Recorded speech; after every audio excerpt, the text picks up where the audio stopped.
Kalau nak order, kena ambil troli ni. Lepas tu dia punya station ni sampai ke sana lah. Kalau pergi lah, boleh lah. Alright, thank you. Ini punya sauce eh. Okay, saya sate cendawan Tak pernah dengar sate cendawan. Set dulang satu. Siap je. Alright. Daging salai, ayam salai dengan itik salai. Ambil daging salai lah. Sorok ayam tu. Boleh lah. Okay, thank you. Mana lagi best? Ikan ni ke itik? Biasa orang ambil itik. Yeah. Boleh lah. Itik satu. 3 salai kau ambil. Orang sama? Oh, okey. Patin terpoyak. Boleh lah ambil satu yang ni. Tanpa dah sangat. Boleh lah ambil satu. Woi, banyak pula makan ni. Okay, kembung rebus. Okay, thank you. Boleh lah satu nasi. Alright, terima kasih. Woi, aku perlukan 2 troli sebenarnya. Boleh lah lychee satu. Wow, banyak. Okay, terima kasih. 113.5%. Okay, terima kasih. Alright. Ngam. Konsep dia sama lah macam IKEA. Aku suka lah. Daging salai. Bismillah. Dia sedap gila. Daging lembut dia punya kuah tu lah best. Ayam salai pula. Ayam salai ni dia potong 4. Ayam pun sedap. Itik salai. Semua salai kat sini sedap. Aku suka daging dia. The best lah.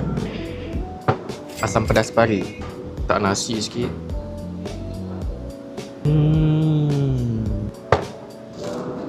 Dia ada bagi sekali dengan sambal dia kat situ. Dia sedap. Dia punya sambal tu rasa dia manis-manis pedas. Kalau makan dengan nasi ngam lah. Siput sedut. Siput sedut ni pedas tak?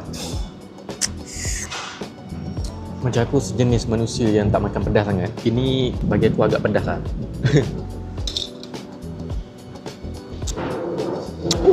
Pedas. Ini tempoyak daun kayu. Orang negeri Sembilan tahulah benda ni. Macam aku tak tahu sangat. Untuk buat dia ni kena pakai banyak daun sebenarnya. Tengok rasa dia macam ni. Ni kena makan macam mana weh? Campur dengan daging salai dia ni jap. Daging salai, tempoyak daun kayu. Bismillah. Pedas yang berbaloi. Patin tempoyak. Patin tempoyaknya tak jumpa lagi yang boleh kalahkan dengan yang kat Temeloh punya.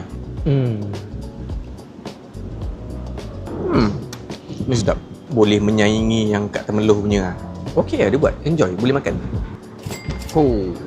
Dalam ni ada sate cendawan, sate daging, sate ayam. Tak pernah pula aku dengar ada sate cendawan sebelum ni. Rasa sekejap macam mana? Sedap juga. Sekejap. Try sekali dengan